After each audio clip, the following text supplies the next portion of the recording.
ขอนมัสการซึ่งพระธรรมอันเป็นคำสั่งสอนของพระผู้มีพระภาค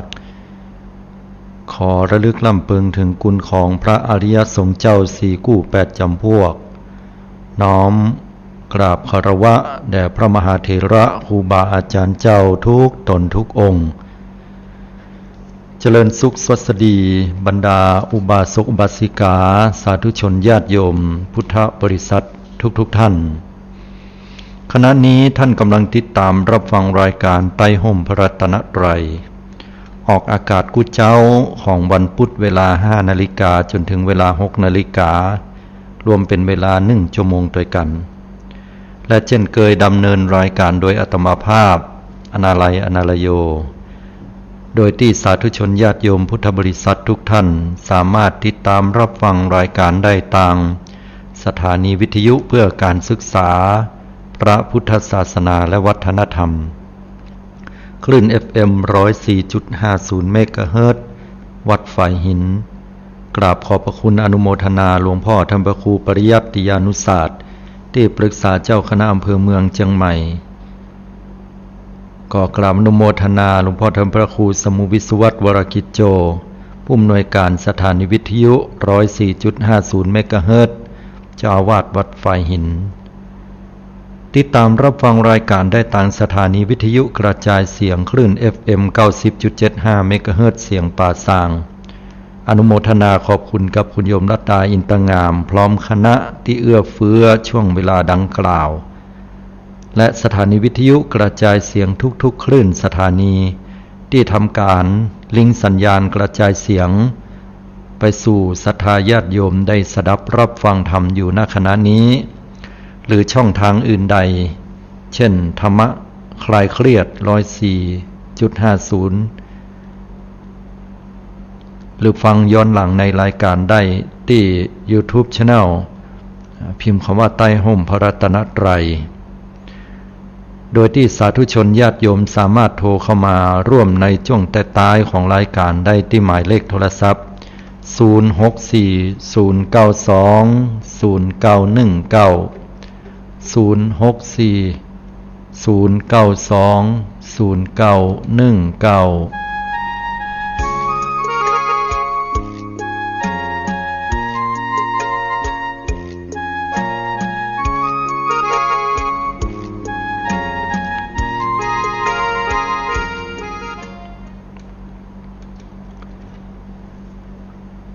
ทำ4 สิ่ง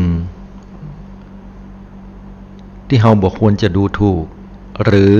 4 สิ่งที่บอกควรจะดูถูกสาธุชนญาติโยมพุทธบริษัททั้งหลายพระสัมมาสัมพุทธเจ้าพระองค์ท่านได้ทรงตรัสสอนและเผยแผ่หลักธรรมคราวครั้งนั้นข้าพเจ้าประเสนทิโกศลได้อย่างน่าฟังลักใหญ่ใจความเหล่านั้นนั่นก็ได้แก่การที่บุคคลนั้นบอกควรที่จะดูถูกใน4 สิ่งเหล่านั้นเป็นอย่างใดเล่า4 สิ่งเหล่านั้นได้แก่ 1. บอกควรที่จะดูถูกว่ามหากษัตริย์เป็นผู้ที่มีอายุอย่างน้อยทรงพระเยาว์อยู่อันนี้คือลักษณะที่ 2. งูพิษแม้ว่าจะมีตัวน้อยก็บอกควรที่จะประมาท 3. ไฟแม้ว่ามีปริมาณน้อยก็บอกควรที่จะดูถูก 4. สมณะแม้ว่าจะเป็นผู้ที่มีอายุอย่างน้อยก็บอกควรที่จะประมาท4 สิ่งเหล่านี้คือสิ่งที่เราบอกควรที่จะไปดูถูกได้อธิบายดังนี้ศรัทธาสาธุชนทั้งหลาย 1. บอกควรที่จะไปดูถูกว่ามหากษัตริย์เป็นผู้ที่มีพระเยาว์หรืออายุอย่างน้อยเพราะว่ามหากษัตริย์นั้นขึ้นชื่อว่าเป็นผู้ที่ทรงราชลียยศหรือว่าเป็นผู้ที่สูงโดยพระชาติของพระองค์ท่านนั้นเป็นผู้ที่ได้ทรงเสวยราชบัลลังก์ดังเฮาจะหันพระมหากษัตริย์ในอดีตที่ผ่านมาในประวัติศาสตร์หลายๆพระองค์ท่านนั้นก็ยังทรงพระเยาว์และก็ก้าวขึ้นมาเพื่อที่จะเป็นผู้ที่บริหาร หรือว่าดูแลความสุขความทุกข์ของประชาชนสาธกยกตัวอย่างที่ผ่านมานั้นก็มีพระมหากษัตริย์หลายพระองค์ที่ทรงชัดชัยทรงเป็นผู้ที่ทำนุบำรุงบรรดาพระสกนิกรโดยเฉพาะอย่างยิ่งล้นเกล้ารัชกาลที่9ในหลวงพระองค์ท่านซึ่งพระองค์ท่านนั้นหลังจากที่ในหลวงรัชกาลที่8ได้เสด็จสวรรคตไปบรรดาท่านทั้งหลายหมู่เฮาก็ขาดที่ปึ้งตั้งใจและคณะเดียวกันเมื่อพระองค์ท่านยังทรงพระเยาว์ยังอายุน้อยอยู่พระองค์ท่านนั้นก็ยังต้องฝึกฝนยังต้องเก็บเกี่ยวประสบการณ์และด้วยบุญญาธิการบารมีของพระองค์ท่านนั้นยังหาที่สุดล้นเกล้าล้นกระหม่อมพระองค์ท่านก็เลยก้อยๆสะสมประสบการณ์ต่างๆเรียนรู้และเอาความทุกข์ของประชาชนพระสกนิกรของพระองค์ท่านนั้นเอามาใส่ในพระทัยแล้วพระองค์ท่านก็ยังทรงขวนขวายหาวิธีการบำบัดทุกข์บำรุงสุขให้บังเกิดขึ้นกับพระสกนิกรชาวไทยของเฮาพระองค์ท่านนั้นมีพระชนมายุอย่างน้อยตอนนั้นใครจะไปฮู้ล่ะญาติโยมทั้งหลายว่าณวันหนึ่งเมื่อพระองค์ท่านได้มีอายุนักขึ้นจนกระทั่งว่าพระองค์ท่านเข้าสู่บั้นปลายของชีวิตพระองค์งานที่พระองค์ท่านได้ทรงทำนั้นนักหน่วงอย่างยิ่งดังเฮาจะหันภาพที่ได้ถ่ายแล้วก็ออกมาหันว่าพระองค์ท่านนั้นแม้ว่าจะทุรกันดารเพียงใด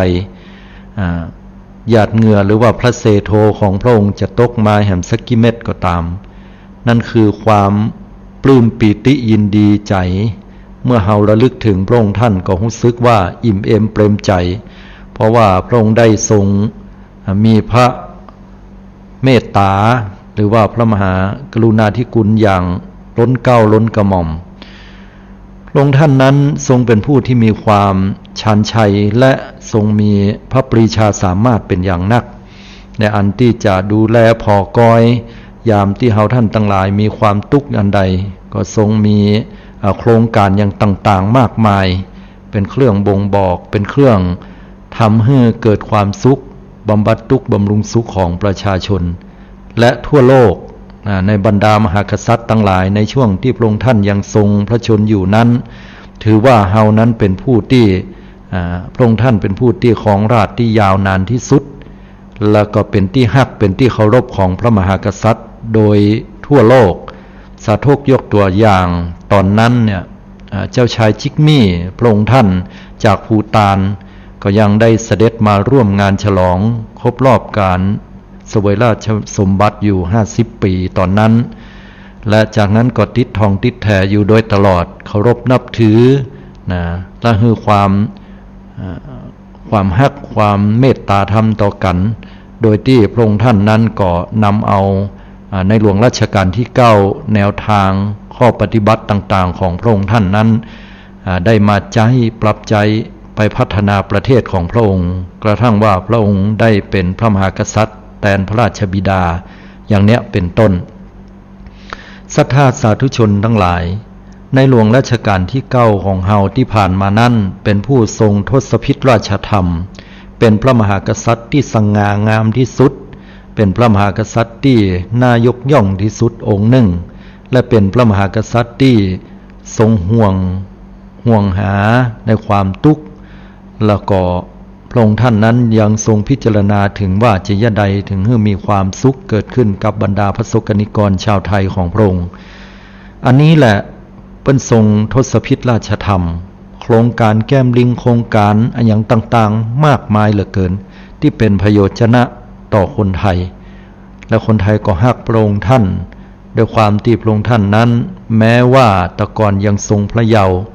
ก็ก้อยที่จะเก็บเกี่ยวประสบการณ์สิ่งต่างๆและก็นำเอาสิ่งเหล่านั้นข้อผิดพลาดเล็กๆน้อยๆก็ตลอดจนถึงสิ่งต่างๆที่ได้เกิดการเรียนรู้ปรับปรุงเปลี่ยนแปลงทำเพื่อคนไทยจนว่าได้รับการยกย่องไปทั่วโลกว่าเป็นพระราชามหากษัตริย์ที่ทรงพระปรีชาสามารถเป็นอย่างยิ่งนี่แหละศรัทธาญาติโยมทั้งหลายเพิ่นว่าบ่ควรที่จะดูถูกมหากษัตริย์แม้ว่า เป็นผู้ทรงพระเยาว์อันนี้ลักษณะหนึ่งที่ยกตัวอย่างแหมลักษณะหนึ่งที่ยกตัวอย่างขึ้นนะก็เป็นเรื่องราวของพระมหากษัตริย์ในอดีตสมัยข่าวครั้งพุทธกาลอันนี้ก็พระองค์ท่านพระองค์นี้ก็ต่างออกไปซึ่งแต่ละพระองค์นั้นก็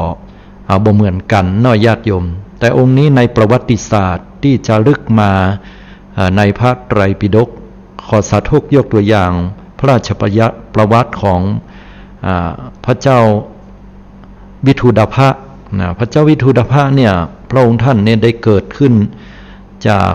พระเจ้าปเสนทิโกศลแล้วก็นางทาสีคนหนึ่งที่เป็นคนใจของเจ้าสักยะซึ่งพระองค์ท่านพระเจ้าปเสนทิโกศลเนี่ยต้องการจะผูกมิตรด้วยในด้านของสมัยตะก่อนมีการเปิ้นฮ้องว่าการล่าอาณานิคมโดยตลอดจนถึงว่าทรงเลื่อมใสในพระจริยวัตรของพระสัมมาสัมพุทธเจ้าซึ่งพระองค์ท่านนั้นเป็นผู้ที่เชื้อสายของสักยะราชนิกูลต่างๆก็เมื่อเป็นที่ตกลงป้องใจกันแล้วก็ได้ขอเชื้อสายของเจ้าสักยะเนี่ยเพื่อที่จะเอาไปเป็นพระมเหสีแต่งตั้งปราบดาภิเษกขึ้นแต่งตั้งขึ้นในบรรดา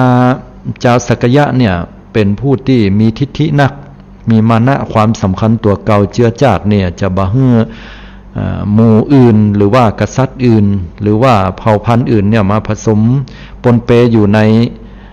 นเชื้อของตัวเก่าสมัยบัดเดียวเพิ่นฮ้องว่าในยีนDNA นี่นะบ่ฮื้อมาปนก็เลยได้ส่งนางทาสีหรือว่าคนใจต่างๆเนี่ยไปเห็นคนหนึ่งที่งามๆแล้วก็จุวันเนี้ยก็คือเป็นราชนิกูลตระกูลต้นตระกูลของกลุ่มเจ้าสักยะทั้งหลายนะก็ส่งไปด้วยความที่พระองค์ท่านบอกฮู้ก็เลยได้อภิเษกสมรสแล้วก็แต่งตั้งให้เป็นพระมเหสีความมาแตกเอาตอนที่พระเจ้าวิทูดภะได้ปิกปอกไม้แอวในบ้านของแม่เจ้าสักยะก็ต้อนรับเป็นอย่างดี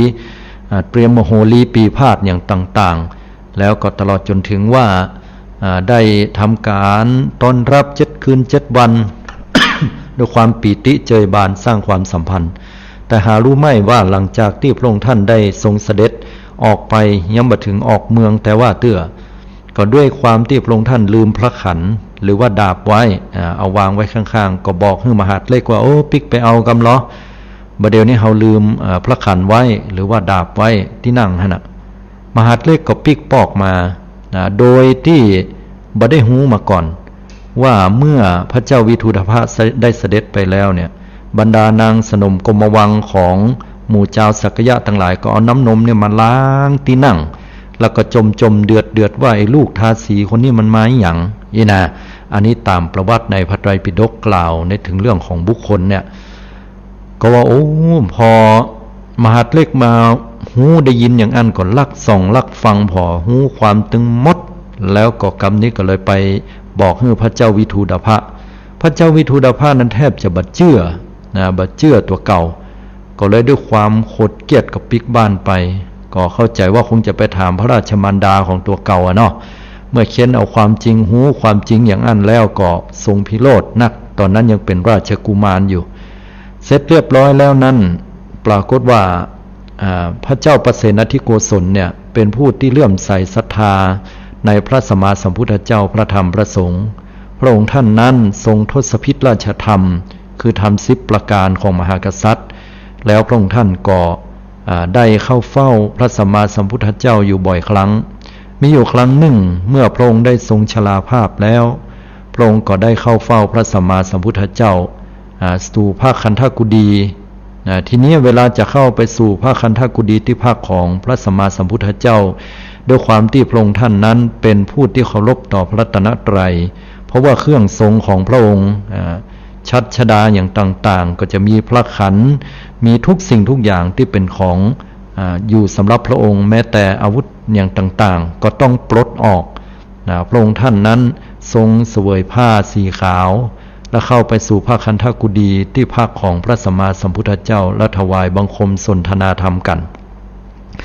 ด้วยวิบากกรรมในอดีตหรือไม่อย่างใดนั้นก็ต้องเป็นไปอย่างนั้นแน่พระเจ้าวิทูดภะ นะได้ทรงอู้กับพระเจ้าประเสนทิโกศลมาโดยตลอดพระราชบิดาตัวเก่าโดยต้องการที่จะไปฆ่าไปแกล้งไปแก้แค้นนะต่อเจ้าสักยะแต่ก็ได้รับการห้ามปรามจากพระราชบิดามาโดยตลอดว่าเรื่องราวมันก็มาเมินละแถมอย่างหนึ่งพ่อก็ฮักลูกนะบ่ได้รังเกียจเดียดฉันอย่างเงี้ยแต่พระเจ้าวิทูดาภะนั้นเจ็บแค้นในใจนะพระองค์ท่านก็เลยได้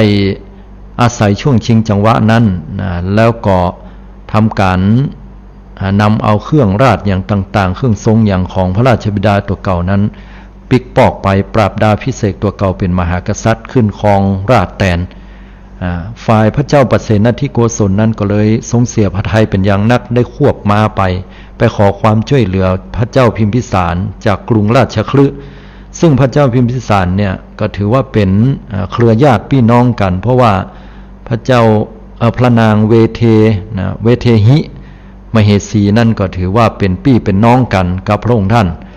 เรียกว่าเป็นน้องสาวก็ถ้าจำบ่ผิดนะเนาะมาแต่งงานกับพระเจ้าประเสนทิโกศล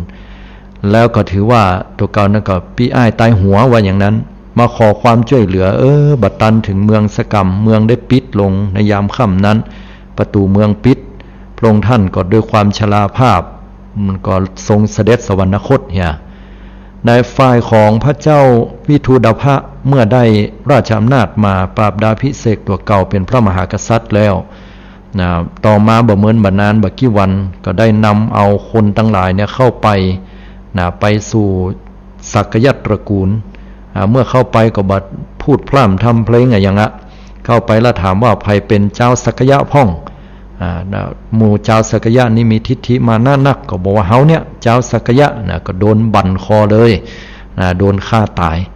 แต่บางคนนั้นก็เลยกลัวนะกลัวตายเหมือนกันหรอกคนเฮาก็เลยเอาอ้อมากาบปากไว้บอกว่าเนี่ยใครเป็นสักยะก็ชี้วันเนี่ยคืออ้ออย่างนะเพื่อที่จะลบเลี่ยงบาลีภาษาอังกฤษเป็นว่าอย่างนั้นภาษาไทยว่าอย่างนั้นเนี่ยอ้อนะเตื้อก็เอายามากราบไว้เนี่ยเขาคือสักยะนี่คือย่าอย่างนะว่าอีกก็เลยเว้นไปบ่ฆ่าต่อมาเพิ่นก็ฮ้องว่าเจ้าสักยะทั้งหลายล่มสลายไปนะที่เหลือเป็นเจ้าสักยะคือเจ้าสักยะสักยะย่าไปเหี้ยอย่างเนี้ยเป็นต้นก็สิ้นตระกูลนะฮะเพราะว่าได้ฆ่าเจ้าสักยะไปถึงหมดที่เหลือนั้นก็เป็นสักยะย่าสักยะอย่างที่กล่าวไว้แต่ก็เป็นเชื้อสายเจ้าสักยะเพราะด้วยความที่ว่าเนี่ยการที่ไปดูถูกดูหมิ่นพระมหากษัตริย์นะอันนี้ก็เปิ้นบอกว่าแม้ทรงพระเยาว์อยู่นะฮะก็ยังมีอำนาจพอที่จะสั่งการได้เลยทีเดียวนะฮื้อกุลฮื้อโทษฮื้อโทษนักฉะนั้นแล้วนะก็จะต้องระมัดระวังไว้ให้ดีศรัทธาญาติโยมสาธุชนทั้งหลายบอกควรที่จะดูถูกว่าเป็นมหากษัตริย์ผู้น้อยบอกควรดูถูกในด้านของข้อดีเช่นว่า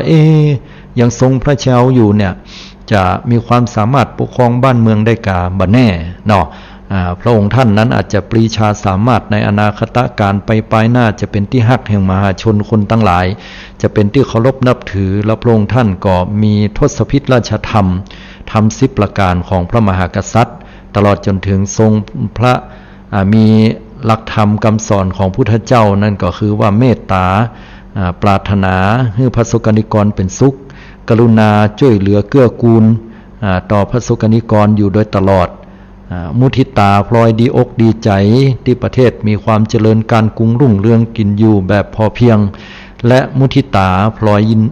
และอุเบกขาวางเฉยเมื่อเกิดความวิบัติเกิดขึ้นสิ่งต่างๆที่เหนือกว่าที่พระองค์ท่านจะช่วยเมตตากรุณาได้นี่คือคุณลักษณะของพระมหากษัตริย์ผู้ที่ทรงพระเยาว์และที่สุดก็เจริญก้าวหน้าได้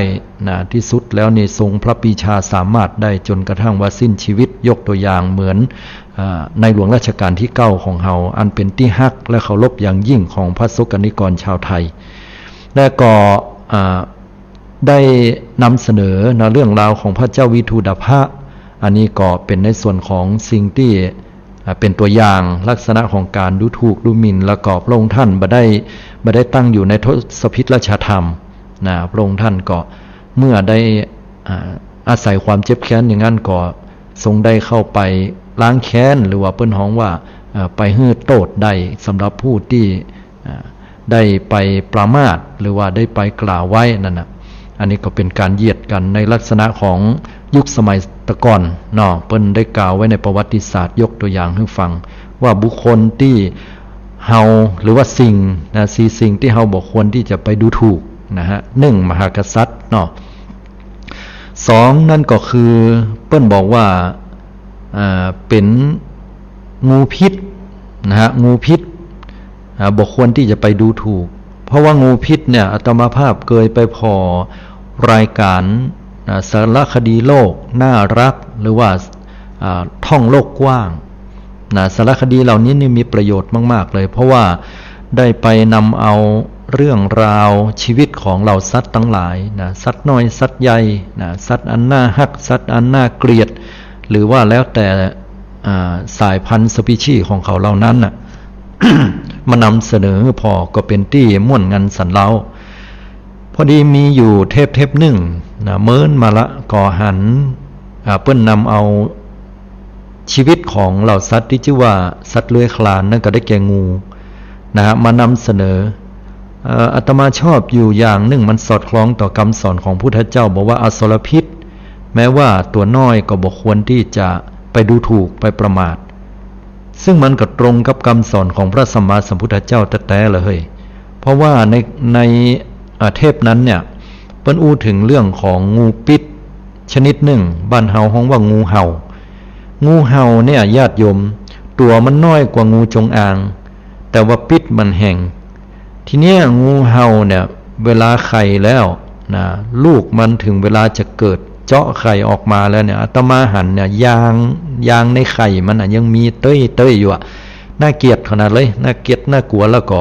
ตัวน้อยออกมาว่าไปว่ามาจะว่าน่าฮักก็ว่าน่าจังหรือว่าน่าเกลียดก็บ่ฮู้แล้วแต่คนตัวน้อยก็ดอกแก๊กแดกดิ้นไปดิ้นมาหมอกน้อยเดียวแล้วมาพอเนี่ยเปิ้นบรรยายบอกว่าหันน้อยๆอย่างเงี้ยเห็นเล็กๆอย่างเนี้ยอย่าประมาทนะครับเปิ้นว่านะพิษของมันเนี่ยเทียบเท่ากับพ่อกับแม่มันเลยเวลาคบคนแล้วเนี่ยก็สามารถที่จะตายได้พิษแล่นเข้าหัวใจพ่อกับแม่ของมันคบแต่มาคิดว่าอัศจรรย์เนาะงูตัวน้อยโมอี้เนี่ยสามารถฆ่าคนได้เลยก็มาคิดใจว่า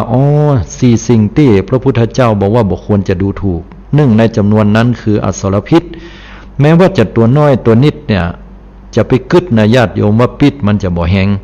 เนี่ยงูเห่าเนี่ยบ้านเฮาเนี่ยศรัทธาญาติโยมมีหลายแต่ยังงูหางกระดิ่งกางูอย่างอื่นเนี่ยบ่พอมีอนาคอนดาเนี่ยหมู่เนี่ยล้วนแล้วแต่อยู่ต่างประเทศแต่ว่างูบ้านเฮาที่มีพิษก็มีอยู่บ่กี่ชนิดถ้าเวลาเฮาโดนคบเฮาก็ต้องสังเกตถ้ามันเป็นหอยยังเขี้ยวป่าในหลายๆซี่น้อยๆเนี่ยอันนี้บ่อันตรายแต่ถ้าเป็นเขี้ยว2เขี้ยวป๊อกเข้ามาแล้วเนี่ยต้องขัดใจไปโรงยาวิธีการก็คือสมัยตะก่อนเปิ้นฮื้อบุบงูนั้นตายแล้วเอางูนั้นไปตุยแต่สมัยบัดเดียวเนี่ยบัดต้องไปบุบมันละเพราะบางเตื้อมันแล่นมันล่นมันซดหนีเข้าไปที่อื่นโดนคบปุ๊บตั้งสติให้ดีปั๊บแล้วจกเอามือถือเฮามีนะโยมเปิดโหมดของรูปถ่ายหรือว่าโหมดวิดีโอก็ได้ถ่ายไปเลยถ่ายลงไปตรงหั่นถ่ายเรียบร้อยพยายามถ่ายให้ชัดแล้วอยู่ไกลๆหน่อยนะไปให้มันครบนั่นมันถ่ายให้มันชัดแล้วเฮาขัดใจฟังเอาหลักฐานตัวเนี้ยที่เฮาหันเนี่ยไปเปี้ยหมอเปิ้นจะได้ฮู้ว่างูตัวเนี้ยเป็นงูอะหยังและงูชนิดใดแล้วเวลาถ่ายก็ใจเย็นๆนะไปสั่นเอาจนพอไปถึงหมอแล้วโหอันนี้มันงูอย่างมาลายโตเต้เนี่ยลายอย่างลายมือสั่นบ่ฮู้ว่าเป็นงูหยังก็ลำบากแฮมฉะนั้นเมื่อเฮาไปหาหมอก่อนจะไปหาหมอโยมจะต้องฮู้ทุกท่านทุกคนเวลานี้เมื่อฟังต้องถามเลยว่าโรงพยาบาลประจำตำบลหรือเฮาฮ้องกันสมัยก่อนว่าอนามัยเนี่ยหรือว่าโรงพยาบาลประจำอำเภอของเฮาประจำจังหวัดเฮาเนี่ยที่ไหนหรือสาธารณสุขใดหรือสถานที่ปฐมพยาบาลใดเปิ้นมีเซรุ่มเปิ้นมีเซรุ่มก็คือตัวแก้มันตัวแก้พิษไปถามไว้ก่อนเลยว่าโร โรงพยาบาลประจำตำบลหรือว่าอนามัยเฮามีเซรุ่มงูเห่าก่ออีหนอถามเปิ้นมีเซรุ่มงูจงอางก่อเนี่ยถามเปิ้นได้เปิ้นจะบอกเลยถ้าเปิ้นว่ามีเฮาจำไว้บอกว่าจะตัวเฮาก็ดีญาติพี่น้องก็ดีถ้าโดนชกโดนคบไปแล้วเนี่ยขัดใจโวยๆเอาภาพนั้นเนี่ยไปเฮือเปิ้นเปียละเฮาหูละเนี่ยว่าอยู่ที่ไหนจะได้แก้ไขจะได้ฉีดเซรุ่มนั้นด้วยความรวดเร็วเฮาต้องป้องกันนะโยมบ่ใช่ว่าบ่ฮู้เอาเพิ่นอยู่ที่ไหนบ่ฮู้ถามไปก็บ่ฮู้สักเตื้อโทรหาคนนั้นก็บ่รับสายเตื้อเจ้าหน้าที่ก็ติดงานพ่องแล้วเพื่อฮู้กรรมปุโทหน้าปอเขียวประจำนะไปบ่ป้อก็ใจบ่ดีล่างบ่ล่างก็ถึงอันว่าหัวใจเนี่ยต้องมีอันจะต้องหยุดเต้นไปอย่างเงี้ยหรือก็มันก็มารักษากำแผลที่เป็นอยู่เนี่ยหันเป็นโอ้ยเหมือนไฟไหม้ก็มีเสียโฉมไปเลยก็มีอันนี้เกิดขึ้นแล้วนะญาติโยมทั้งหลายฉะนั้นบ่ควรประมาทในงูงูตัวน้อยว่าเป็นงูตัวน้อยแล้วจะบ่มีพิษสงอะไรอย่างนะยกตัวอย่างที่ว่ามาเนี่ยโอ้รุนแรงเด้อฉะนั้นเฮาบ่ควรที่จะไปดูถูกว่างูตัวน้อยบ่สามารถจะทำร้ายเฮาถึงแก่ชีวิตได้เนาะข้อที่3นั่นคือเพิ่นบอกว่าบ่ควรจะดูถูกไฟแม้ว่ามีปริมาณน้อยจะบ่สามารถทำร้ายหรือว่ามีพิษสงอันใดญาติโยมทั้งหลายไม้ขีดเนี่ยแปมไม้ขีดก้านไม้ขีดน้อยๆน่ะน้อยเดี๋ยวยิ่งกว่านิ้วก้อยเฮาทำเกินโยมลองปัดไม้ขีดปัดกับไฟไฟเนี่ยหรือแม้แต่เฮาจิไฟแช็กปริมาณน้อยก็ตามเนี่ยน้อยเดียวต่ออันน่ะไม้ขีดเนี่ยเวลามันขึ้นก้านขึ้นมาแล้วหรือว่าเฮาปัดเสร็จเฮาสูบบุหรี่แล้วเฮาก็เอาโจ่งไว้เนาะโจ่งในป่าในดอยในห้วยอย่างก็แล้วแต่เฮาก็คิดว่ามันดับละพอดีว่ามันบัดดับเนี่ยโอ้ญาติโยมทั้งหลายปริมาณมันน้อยเดียวแต่น่ะแต่มันไปเนี่ยโละไปถึงป่าบางเตื้อเนี่ยป่านึงก็กินไปเป็นไร่ก็มี10ไร่ก็มีไปเป็น100ไร่ก็มีดอยแต่ละดอยที่ศรัทธาญาติโยมหันในช่วงเวลานั้นน่ะที่เฮาหันหน้าแล้งเปิ้นว่าห้ามเผาป่าเปิ้นจะมีการปรับสินไหมยังต่างๆนอกกฎออกระเบียบเพราะมลภาวะมันนักเนี่ยเฮาจะหันว่าคนบางคนก็ตั้งใจก็มีคนบางคนบ่ตั้งใจก็มีอันที่ตั้งใจก็อาจจะตั้งใจเรื่องผักหวานเรื่องเฮ็ดทอบเนาะของกินแบบพื้นเมืองอย่างก็แล้วแต่อันนั้นคนละประเด็นคนละกรณีกับการห้ามแต่อู้ถึงว่าไฟนะฮะบางคนจะตั้งใจหรือบ่ได้ตั้งใจสูบบุหรี่แล้วจิแล้วก็โจ่งขว้างหั่นบุหรี่เวลากินเวลาสูบแล้วก็ขว้างเข้าป่าเมื่อมันเป็นประกายไฟขึ้นมาลมมันพัดมันขึ้นมาตึ้งแล้วก็โอ้ยากแก่การดับละกับปากันไปเป็นหลายม่อนหลายดอยควันกุ้มเนี่ยเป็นมลภาวะ PM 2.5 เนี่ยละปูนเชียงใหม่เฮาในจังหวัดหลายจังหวัดในภาคเหนือตลอดจนถึงข้ามไปถึงพม่าข้ามไปถึงลาวข้ามไปถึงที่อื่นก็ล้วนแล้วแต่ปัญหาเหมือนกันหมดมันไม่ใช่ว่าเนี่ยนะเขตของอันแม่สายกับเชียงไฮ้แม่สายกับอันใต้ขี้เหล็กพม่าเนาะพอเฮาข้ามแดนไปบ่ได้เปิ้นเกิดด่านแต่บนฟ้ามันบ่สิมีเกิดละโยมมันไปลมมันไปหมดบ่ว่าตั้งเฮาตั้งเปิ้นเนาะเฮาบ่ฮู้ว่าไผจิไผหยังก็ต้องสุดท้ายเพิ่นก็ต้องมาจับมือกันแก้ปัญหาอันนี้ย้อนกลับมาในเรื่องของไฟเนี่ยว่ามันมันสามารถที่จะทำลายได้มากมายมหาศาลมีโทษมหันต์ถ้าเฮาบ่ฮู้จักใจทีนี้เวลามันไหม้ป่าก็ยังว่านักแล้วพอไหม้บ้านล่ะญาติโยมทั้งหลายไฟเนี่ยนะมันบ่จะเกิดแค่ไม่ขีดไฟแช็กไฟฟ้าที่เฮาใจก็เหมือนกันญาติโยมสังเกตให้ดีเปิ้นว่าสายไฟเมื่อเฮาติดกับบ้านเฮาอย่างแกนแก๊กที่สุด20 ปีถ้ามันมีสีของมันเป็นลักษณะของสีเหลืองนะเหลืองไม่สีน้ำตาลแล้วระวังให้ดีอาตมาแนะนำอย่างหมู่จ้างไฟเปิ้นก็บอกไว้ว่าถ้าเฮาหันช่วงเวลาใกล้20 ปีหรือบ่ถึง20 ปีก็แล้วแต่มันโดนแดดโดนอย่างหลายๆอย่างแดดเลียมันพ่อง แดดฟาดมันหรืออย่างอื่นก็แล้วแต่ถ้าว่ามันเหลืองขึ้นมาแล้วเนี่ยหันท่าว่ามันจะเหลืองจะกรอบเฮายอมเสียสตังค์น้อยเถอะลื้อออกไปหมดแล้วก็ใส่สายไหมดีกว่ามันจะเกิดการลัดวงจรก็คือความหมายก็คือว่ามันเหมือนกับสายไฟเนี่ยมันมีฉนวนกั้นเป็นพลาสติกก็ดีเป็นยางเป็นอย่างก็แล้วแต่ที่เปิ้นเอามาทำเป็นวัสดุมันเนี่ยป้องกันมันบ่เป็นสื่อที่จะเข้ามาหากันได้เพราะว่าสายหนึ่งมันมีสายขั้วลบและสายขั้วบวกทีนี้ถ้าเวลามันมาจิกันเนี่ยมีประกายไฟเกิดขึ้นป๊บเนี่ยโอกาสในการที่จะเกิดไฟไหม้เนี่ยมันมีสูงนะถ้าเขาบอกมีเซฟที่คัดต่อให้มีเซฟที่คัดตัดไฟแล้วแต่ปลั๊กไฟหัวเก้าที่ไปจูดก็ดีหรือสายไฟที่มันชำรุดก็ดีถ้ามีประกายไฟเกิดขึ้นอันนี้แหละน้อยเดียวแต่อนาญาติโยมทั้งหลายไม่ตึงพอแห่งกรรมหนึ่งโปดโทธโมสังโฆไฟไหม้น่ะเอาในเป็นในบ่ได้แต่อนาญาติโยมทั้งหลายตกสะเกิดกันยี่หยังก็บาถูกเนาะอันไหนยกได้ก็ยกเนี่ยยังศรัทธาจะหันว่าโอ้ยของที่บางเตื้อนั้นด้วยความตกอกตกใจตู้เย็นแก่นหนึ่งนักแต่นักว่าหามกันเป็น3เป็น4ปลายบ่ปอของอยู่ในหั่นนะมีสัปปะอย่างมีตึงขวดเนาะมีตึงอย่างทุกอย่างอยู่หั่นน่ะนักแต่ว่าพอสะดุ้งตกใจแล้วยกคนเดียวยังยกได้เลยนะล่นออกไปแล่นออกไปข้างนอกอย่าปวดทุกของอย่างนักเหนียวออกได้นะบางเตื้อนั้นไฟมาลุบเอาไหนมาได้ไหนเหมือนกันนะคนเฒ่านอนบนวัดเนี่ยขออภัยคนเฒ่านอนบนบ้านไม่ใช่นอนบนวัด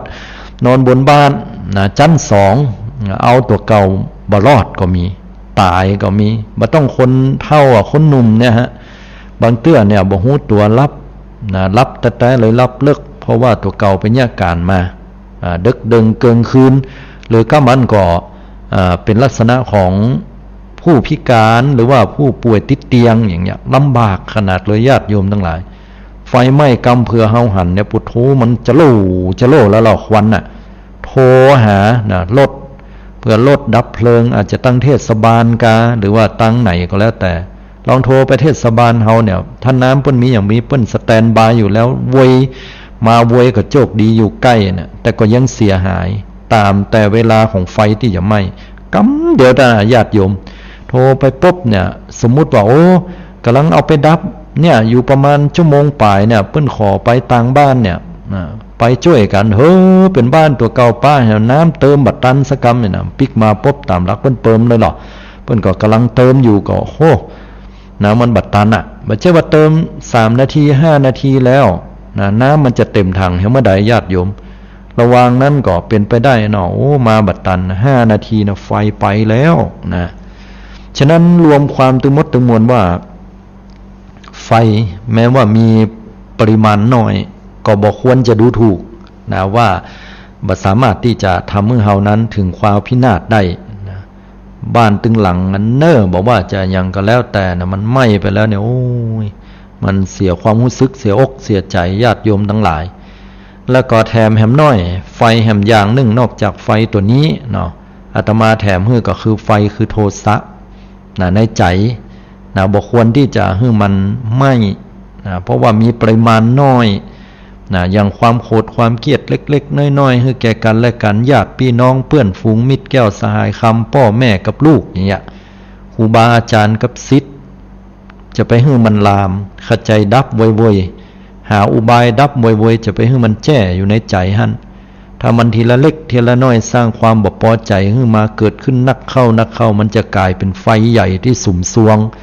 จากนั้นก็จะเกิดการทะเลาะวิวาทเบาะแว้งกันแล้วก็แตกแยกกันไปบ่เผาพีจีกระดูกซึ่งกันและกันอันนี้คือไฟที่เป็นห้องว่าโทสักขิไฟคือโทสะความโกรธที่อยู่ในจิตในใจคนเฮาอันนี้แถมฮื้อนะญาติโยมแถมฮื้อแล้วข้อที่4สิ่งที่บ่ควรที่จะดูถูกสุดท้ายนั่นก็ได้แก่สมณะหรือว่านักบวชตุเจ้าพระเนนแม้ว่าจะมีอายุน้อยจะมีอายุน้อยก็ตามก็สามารถที่จะร่ำเรียนศึกษาศิลปวิทยาคำสอนของพระสัมมาสัมพุทธเจ้าให้แตกฉานได้แล้วก็นำเอาคำสอนเหล่านั้นมาเผยแผ่ที่สำคัญที่สุด บ่ควรจะประมาทเปิ้นเพราะอย่างเพราะว่าแม้แต่เป็นสามเณรอายุ7 ขวบเน้นน้อยหัวขี้โคกนี่ก็มีโอกาสเป็นพระอรหันตาได้สาธุยกตัวอย่างในเรื่องราวในอดีตสมัยคราวครั้งพุทธกาลมีสามเณรตนหนึ่งเปิ้นได้มีหน้าที่จากการที่ตุเจ้าเนี่ยใจให้จัดอาสนะใจอาสนะก็คือที่นั่งที่นั่งเป็นสีแดงสีเหลืองพ่องนี่นะเวลาเอาวางลงวางจัดเป็นระเบียบตนใดเป็นมหาเถระผู้ใหญ่อยู่ตั้งหน้าตนใดเป็นพระนวกะบวชใหม่อยู่ตั้งหลังตนปานกลางก็อยู่ตั้งกลางตามลำดับไล่ไปสามเณรนี่ก็ทำอย่างบักขาดตกบกพร่องตุเจ้าเวลาลงเข้ามาแล้วจะลงโบสถ์ก็ดีจะมาทำกิจของสงฆ์ร่วมกันนั่นก็หันเน้นน้อยก็เน้นน้อยเน้นนะฮักอายุ7 ขวบก็เอามือไปลูบบนหัวเปิ้นเขย่าเนี่ยมันนะฮักนี่นะ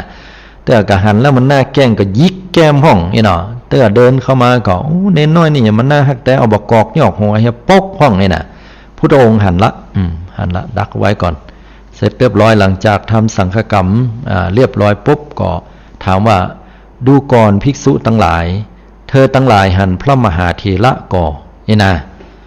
ก็ตุเจ้าหนุ่มๆทั้งหลายหมู่นั้นก็ว่าบหันพระเจ้าข่าไอ้หนอบหันภายล้ออันพระมหาเถระรูปใดตนใดก็บ่มาทั้งนี้ลอยน่ะหันก็ตุเจ้าหนุ่มตุเจ้าน้อยตุเจ้าปานกลางเนี่ย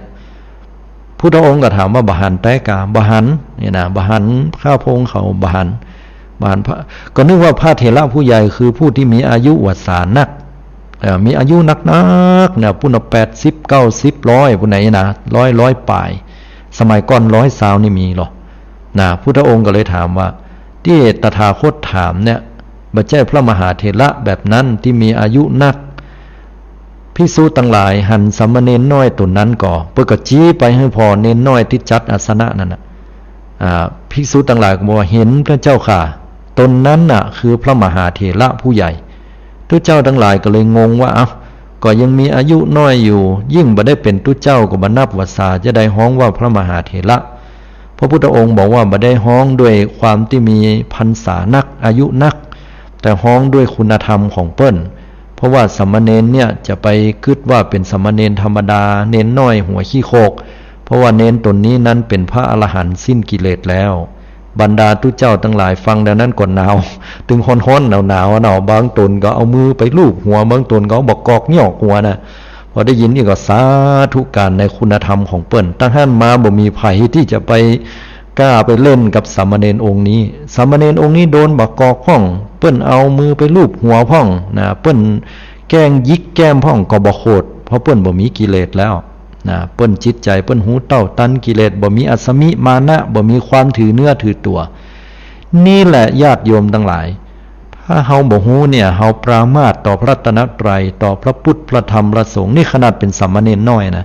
เฮาปรามาสเอาบอกกอกยอกหัวกำเตอะญาติโยมทั้งหลายพุ่นเอามอนหกพุ่นแต่เลยนะญาติโยมเพราะว่าเปิ้นเป็นพระโดยสมบูรณ์แล้วอย่างพระสงฆ์องค์เจ้าเฮาเนี่ยอย่างอาตมาภาพขอนี้เปิ้นฮ้องสมมุติสงฆ์หรอสมมุติสงฆ์แปลว่าสงฆ์โดยสมมุติตุเจ้าพระเนรหมู่เฮาเนี่ยบวชกันเข้ามาเอสาหังพันเตสุจิระปรินิพุตามปีตังพระควันตังสารนังคฉามิเนี่ยบวชกันเข้ามาแล้วเนี่ยบางบางคนโยมก็บวชแล้วเปิ้นตัดกิเลสได้หมดมันบ่ใช่ความหมายก็คือว่าเปิ้นจะพยายามตัดกิเลสต่างๆนานาที่มันมีอยู่ในจิตในใจน่ะตามคำสอนของพระสัมมาสัมพุทธเจ้านั่นแหละเขาถึงต้องได้หันเรื่องราวของพระสงฆ์องค์เจ้าบางตนก็นั่นพิษพ่องนี่พิษพ่องนักพ่องน้อยพ่องอนาคตละประเด็นแต่กำลังจะบอกว่าบางคนก็บอกว่าก็ในเมื่อบวชแล้วก็ยังมามีกิเลสอยู่ก็ผ้าเหลืองมันไม่ใช่ทำให้คนเอาผ้าเหลืองมาห่มแล้วมันจะหมดกิเลสกันเมื่อใดแม่นก็เปิ้นมาบวชแล้วเปิ้นตั้งใจว่าจะทำที่สุดให้แจ้งคือหับพาดกสวพัดให้แจ้งซึ่งนิพพานนี่แหละบางครั้งก็สอบได้พ่องบางครั้งก็สอบตกพ่องก็เป็นลูกหลานคนบ้านเฮาเนี่ยบ่ใช่ไผสอบได้ก็ดีใจอนุโมทนาเปิ้นเป็นพระอริยเจ้าไปเป็นครูบาอาจารย์เหมือนครูบาสรีวิจัยเนี่ยเหมือนครูบาบุญจุ่มเนี่ยตนบุญเนี่ยเหมือนครูบาอาจารย์หลายตนหลายองค์แห่มที่เปิ้นได้มรณภาพไปบางตนก็มี กระดูกเป็นธาตุนะบางตนก็มีปฏิปทาวัดอันงดงามมีลูกศิษย์ลูกหาก็สืบเนื่องจากเป็นสมณเณรน้อยขึ้นมานะก้อยศึกษาเรียนรู้เป็นครูบาอาจารย์ระดับสูงมีอายุ7 8 9 10 100 ปีคนก็ให้ความเคารพใครจะไปรู้ว่าแต่ก่อนเป็นเนนน้อยขี้โคกหัวขี้โคกจะเป็นครูบาอาจารย์ได้แม่งก็นี่แหละศรัทธาญาติโยมทั้งหลายบางตนบางองค์เพิ่นสอบบ่ผ่านผิดไปก็สิกขาลาเพศไปเหียเพิ่นก็ยอมพ่ายแพ้ไปใช้ชีวิตแห่งความเป็นฆราวาสญาติโยมต่อไปแหมอันนั้นก็เป็นแหมเรื่องหนึ่งละนะญาติโยมทั้งหลายฉะนั้นพุทธศาสนาเป็นศาสนาแห่งการให้โอกาสคนและยังยกตัวอย่างบรรดาครูบาอาจารย์ที่เป็นพระสุปฏิปันโนอย่างเงี้ยตมาภาพก็เวลามีน้อยเนาะได้ได้จ่าให้ฟังว่าสมณะแม้ว่าอายุน้อยก็บ่ควรประมาทแห่งส่วนหนึ่งนั่นก็คือประวัติของครูบาอาจารย์ที่ได้สัมผัสมาได้ยินได้ฟังก็ยังยกตัวอย่างครูบาเจ้าบุญจุ่มยานสังวโรนะจากวัดพระธาตุดอนเรืองนะที่ลายหน้าใต้ขี้เล็กเลยไปปุ่นเนาะเมืองพงอันนี้เนี่ยครูบาเปิ้นเนี่ยมีปฏิปทาที่น่าเลื่อมใสแต่เป็นครูบาที่หมู่เฮาคือการยอมรับเคารพนับถืออาตมาเคยรู้จักกับป้ออุ้ยคนหนึ่งเปิ้นชื่อว่าป้ออุ้ยคำกันแก้วซึ่งปัจจุบันเปิ้นเสียชีวิตแล้วนะเปิ้นเป็นคนบ้านได้นะซึ่งครูบาบุญชุ่มยานสังวโรนี่ชื่อว่าเด็กชายบุญชุ่มทาแกงนี่หรอสมัยก่อนเปิ้นอยู่ที่บ้านได้นะเปิ้นเกิดที่หั่นแล้วก็พอเกิดมาในตระกูลที่ทุกข์ยากรวมถึงพี่ถึงน้องเปิ้นแม่เปิ้นเนาะเกิดมาลำบากแท้ๆเลยนะแม้แต่เกิบแต่อย่างนี้ก็แทบจะบ่ได้ใส่พอได้ใส่เมื่อใดนะมีเกิบเก่าๆเห็ดสักกู้คนแกล้งเปิ้นดีประวัติแนวนั้นป้ออุ้ยคำเนี่ยเปิ้นอู้ให้ฟังเพราะเปิ้นเป็นคนบ้านหั่นครูบาบุญจุ่มเนี่ยโดนแกล้งไปที่ไหนคนก็แกล้งนะคนรุ่นเดียวกันเป็นเพื่อนกันก็ดีคนทั้งหลายก็ดีเหล่านี้หันไส้ก็บอกกอกยอกหัวสุมาเตเอาตีนทีบก้นเตะเปิ้นพ่องเนี่ยข้ามหัวเปิ้นครูบาตะแปะตะหอดให้นะไว้เป็นดินดูแหละมีเกิบก็ไปซ่อนไปไหนก็บ่ได้ใส่เกิบก็เปิ้นเตียวก็ปุ๊ดเหียอ่ะน่ะเฮาคิดสภาพด้วยความยากความลำบาก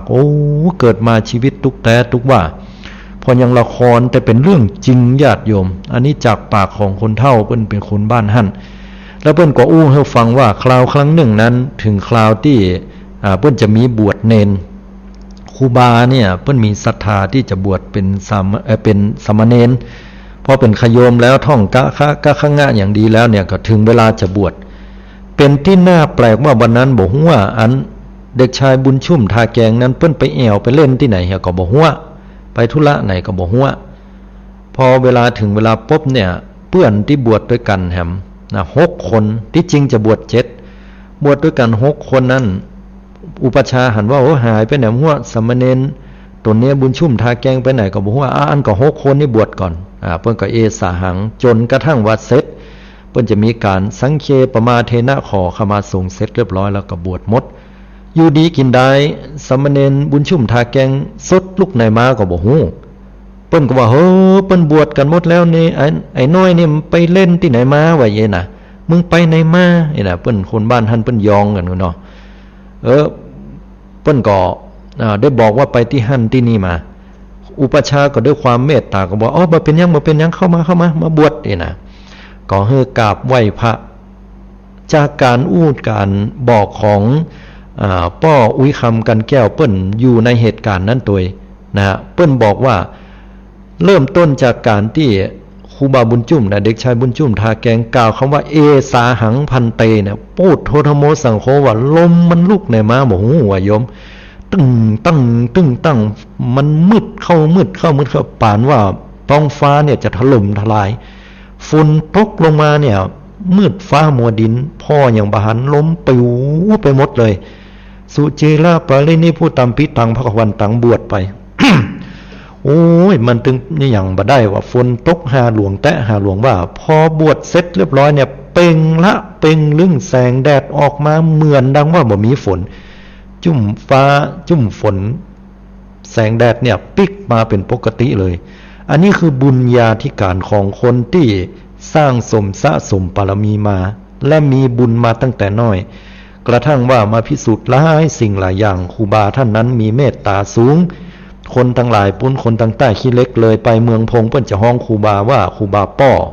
แม้ว่าจะตนมีเป็นตนที่มีอายุน้อยก็ตามแต่ว่าคุณธรรมของเปิ้นสูงและก็ข่าวครั้งที่เราจำได้เมื่อข่าวครั้งขุนน้ำนางนอนนะหมู่อะคาเดมี่หมู่ป่านะ13-14 คนนั่นน่ะเข้าไปใน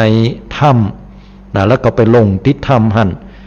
ก็วันเวลาผ่านไปเป็น9 วัน10 วันจนในที่สุดนะมีครูบาตนหนึ่งเข้าไปนั่นก็คือครูบาบุญชุ่มยานะสังวโรนี่แหละเปิ้นก็มองด้วยตาทิพย์ของเปิ้นแล้วเปิ้นก็บอกว่าโอ้ยังบ่ตายเตื้ออยู่ในหั่นอีน่ะยังอยู่ในพุ่นเกินนะแต่ว่าบุตรเทวดาก็รักษาไว้นะเข้าไปก็จะหันอาตมาเองก็ยังกึดในใจผ่านมาเป็น10 วันถึงวันนั้นแหละเนี่ยมากึดใจว่าจะเป็นไปได้ก็ยังบ่เชื่อยังแอบปรามาสอยู่ในใจนะโอ้จะเหลือฮะไอ้น่ะคนเฮาเนี่ย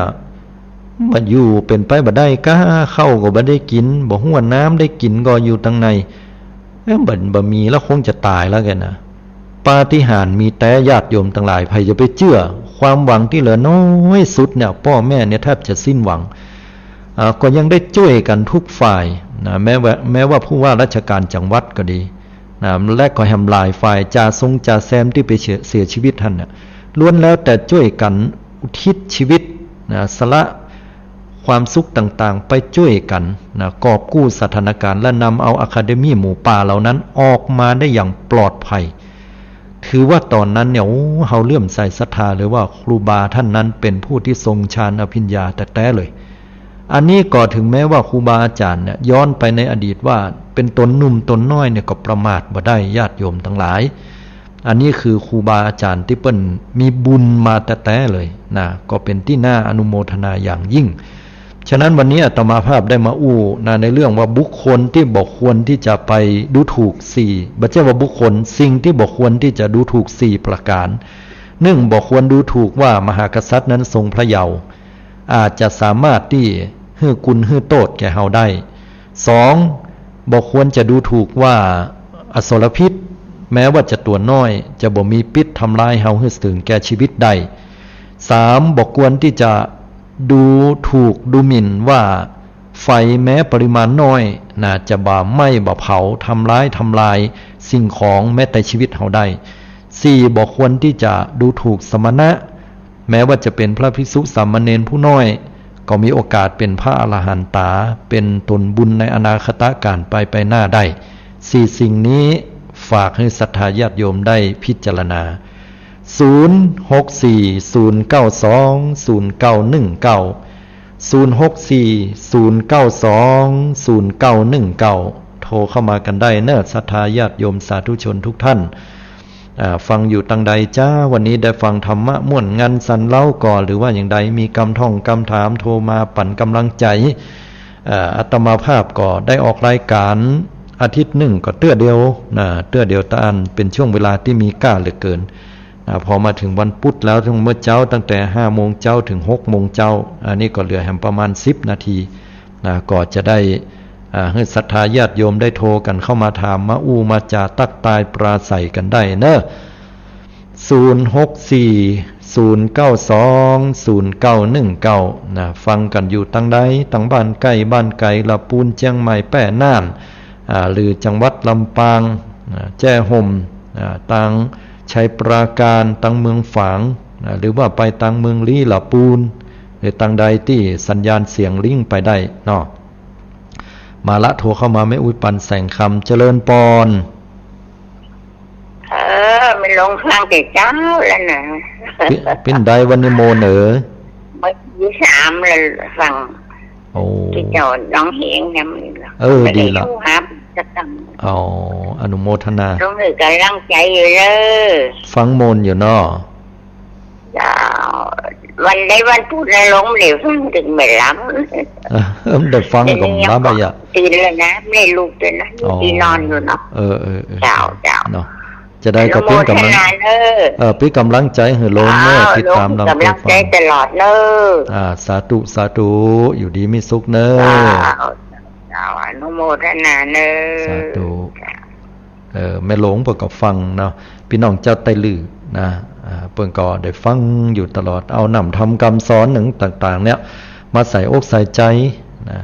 แล้วก็ปิตินาอนุโมทนาเนาะแม่ว่าอายุหนักหลายก็บ่ได้ละสติไปทางใดเอานำทำคำสอนเนี่ยใส่อกใส่ใจตัวเก่าขอเป็นบุญญาธิการแก่ตุนแก่โตขอคุณของพระพุทธพระธรรมพระสงฆ์เน้อปกปักรักษาแม่หลวงได้อยู่ดีมีสุขภาพแข็งแรงอายุมันแก่นยืนยาวมีสติประจำตัวเก่าอันตั้งมั่นมีปัญญาเป็นเครื่องพิจารณาธรรมอยู่โดยตลอดเน้อขอให้เกิดกุศลอยู่เนื่องๆเน้อ4975อันนี้ไผ่โทรมาเจริญปอนเก่าเจ้าใหม่ไปสาเจ้าวันนี้โยมเขาว่าจะไปละปูนนะเอาแล้วไปทางใดกันจ้าวัดไหนวันเกิดอันอย่างก็เข้ามหาประสิทธิ์วัดจังกำท่านอาจารย์มหาประสิทธิ์กะอยู่บักไกลกันไหมหรอวัดไกลก็เจ้าวัดท่านก็สักน่าจะประมาณสักราวๆนะประมาณสักไม่แน่ใจสัก3-4 โลนี่กับ3 โล 4 โลประมาณนี้กันไกลจ้ะเนาะประมาณ5 กิโลเอาปะประมาณนี้เมารถ4 ล้อบ่เบื่อเนี่ยก็ไปกันแล้วก็บ่แวะมาพ่องเน้อวิทย์ลองเขาก่อนว่าเล่นบ่ได้เอาตามอัธยาศัยเตอะโยมแต่มาก็บักหลายถามท่านอาจารย์ได้จู่บ่ได้ไปกันบ่ได้ไปโยมเพราะว่าอาจารย์เปิ้นก็จัดกันเฉพาะภายในกหาหรือว่าที่เปิ้นนั้นพอที่จะฮู้อันนี้กันก็บ่เป็นหยังอนุโมทนาต้านเปิ้นเนาะที่เปิ้นได้จัดเป็นวันเกิดกะวันเกิดอายุวัฒนะอย่างนั้นอายุวัฒนมงคลเคยได้หันสปูนข้าแต่เอวดีละมาเตอะละปูนเมืองคนใจบุญยินดีต้อนรับคุณใจบุญนะอันนี้อยู่ที่ไหนอยู่ประเมือดกะโยมอยู่ตรงเพตรงปะลานนี่ปะลานใกล้หน่อยเนาะแต่อยู่ในเขตตำบลประไพเนาะปะลานโยมปิดสถาปะลานอยู่เขตตำบลประไพอันเจ้าอาวาสปะลานมหาบุญธรรมบ่ฮู้จักโยมแต่ประเมือดนี่ฮู้จักเพิ่นอยู่เพิ่นมาท่านบัดล่ำมาเนาะก็อนุโมทนาตัวเนออย่าได้ก่อถ้าจะเข้ามากันก็โทรมาก่อนในเบอร์นี้เนอโยมถ้าบ่ได้เข้ามาก็บ่เป็นหยังเนอตามช่วงเวลาได้เนาะบ่ฮู้ตินะได้ไปวัดหลวงได้ไปวัดหลวงละปูนเคยไป GPS ก็โยมเจ้าน่ะถามคนขับรถGPS เขาถึงมีบัดเดียวมันสะดวกสบายง่ายบ่สิยากครับมันคนขับรถจำเป็นผู้เจ้าเก่าตัวเจ้าพอดีอนุโมทนาดีแล้วเจริญปอนเนาะกำลังใจเจ้าสาธุอันนี้ก็พี่น้องศรัทธาตังปาลานเนาะเพิ่นปังปาดภัยสันทรายเชียงใหม่เนาะเพิ่นว่าจะมางานคล้ายวันเกิดของท่านอาจารย์พระมหาประสิทธิ์ก็บ่ไกลกันญาติโยม 4-5 กิโลเนี่ยใกล้ๆเนี่ยฮะเพิ่นอยู่ตีนพระบาทนะวัดพระบาทตากผ้าอาตมาก็อยู่เนี่ยในตำบลแม่แรงนะตำบลแม่แรงกับตำบลมะกอกมันติดกันนะติดกันเนี้ยมาเข้ามาบ่ไกลเนาะ6346นะเจริญปอนโยมฮัลโหลเจ้าจากที่ไหนจ๋าสันกำแพงจ้ะสันกำแพงเชียงใหม่ใกล้บ่อสร้างกลางจ้องกันเนี่ยเจ้าบ้านอย่างจ๋าบ้านต้นเปล่าจ้ะบ้านต้นเปล่าฟังรายการวิทยุเนาะมาให้กำลังใจว่าอันเนาะเจ้าฟังที่ท่านเล่าเรื่องเบนน้อยจากที่โยมก็เคยได้ยินจังว่าอายุ7 ขวบเพิ่นเป็นพระอรหันต์เนี่ยเคยมีประวัติอย่างที่เคยได้ยินในเพิ่นเล่ากันว่ามีพราหมณ์เนี่ยของใจพราหมณ์ไปนิมนต์เพิ่นมาฉันเข้าอย่างที่บ้านเลยจ้ะเมียพราหมณ์มันบอกว่าไปนิมนต์พระเถระพระตนแก่อย่างมาเนี่ยจ้ะคนเขาอย่างแต่งท่านว่าตะกี้ว่าตนมีอายุนักคงจะเป็นพระผู้ใหญ่เจ้าแล้ววันนี้เพิ่นอาจารย์เพิ่นเนนมาแล้วก็มีพราหมณ์แล้วบอกว่าใจหมาว่าไปนี่มนมาอย่างเงี้ยถ้าได้ยินอย่ามาเอาต้นนุ่มต้นน้อยมาไว้อย่าเนาะเจ้าไปนิมนต์ใหม่มานิมนต์ใหม่มาไปนิมนต์มาก็ต้นเดิมจังหลังเข้ามาเห็นเนนแล้วก็คนหูเนาะ ปุ่นปากกาไปนั่งบนเนนอย่างเงี้ยจ้ะนั่งตรงบนเนนจ้ะปุ่นก็จะนั่งอย่างนั้นน่ะพามวันนี้ก็เป็นลากเอาเนนอย่างเงี้ยได้ยินเข้าใจแล้วมันนูนมาได้ยินมาเนนนั่นแล้วก่อนเนนก็แสดงตอนที่อันนี้แล้วกันเน้นแสดงอย่างคือเน้นสยองเน้นเขาแม่เปิ้นฮ้องว่าแสดงแสดงฤทธิ์เข้าใจละดีละโยมเดี๋ยวจะอธิบายให้ฟังหน่อยเนาะก็ที่จริงโยมเล่าบ่เก่งแต่ฮู้หมดเจ้าฮู้หมดฟังแต่ฮู้บ่เก่งเจ้าบ่เป็นหยังเด้อดีละที่ได้มาอู้จากันนี่เป็นปิติยินดีดีมากๆชื่นชมจะได้ก็เป็นกำลังใจให้โยมเหมือนกันฟังต่อไปนะโยมเด้อเจ้าจะฟังเจ้าสาธุโดยที่ได้โทรเข้ามาเจ้าบุญกรรมบุญจูเนอะสาธุเจ้าคุณฟังอยู่เจ้าก็เดี๋ยวจะฟังท่านเล่าเจ้าไว้สาเจ้าก็เรื่องราวเหมือนกับที่คุณโยมเปิ้นอู้มานะเนาะก็คือว่าที่ว่าพราหมณ์เปิ้นนิมนต์มหาเถระผู้ใหญ่ก็ไปฉันภัตตาหารไปรับข้าวจังหันที่บ้านพอดีนางพรหมณีผู้เป็นเมียเนี่ยบ่เปิ้งใจเพราะว่าเปิ้นส่งเนนไปเดี๋ยวพระตื้อเจ้าหนุ่มนี่นะเอาเนนน้อยแต่ก็ไปก็ว่าเนี่ยพระมหาเถระเขาก็ว่าโอ้ก็ตัวนุ่มตัวน้อยแต่น่ะส่งไปทำกรรมก็เป็นลักษณะนี้แต่ในที่สุดเนี่ยเปิ้นก็ทำลายทิฏฐิมานะของคนเนาะคนเฮามันถือตัวสมณเณรนี่เปิ้นบ่มีศีลในเรื่องของการแสดงอิทธิฤทธิปาฏิหาริย์เนี่ยบังคับอยู่ก็เลยสามารถแสดงฤทธิ์ได้เหาะเหินสยองคือเหาะขึ้นซานขึ้น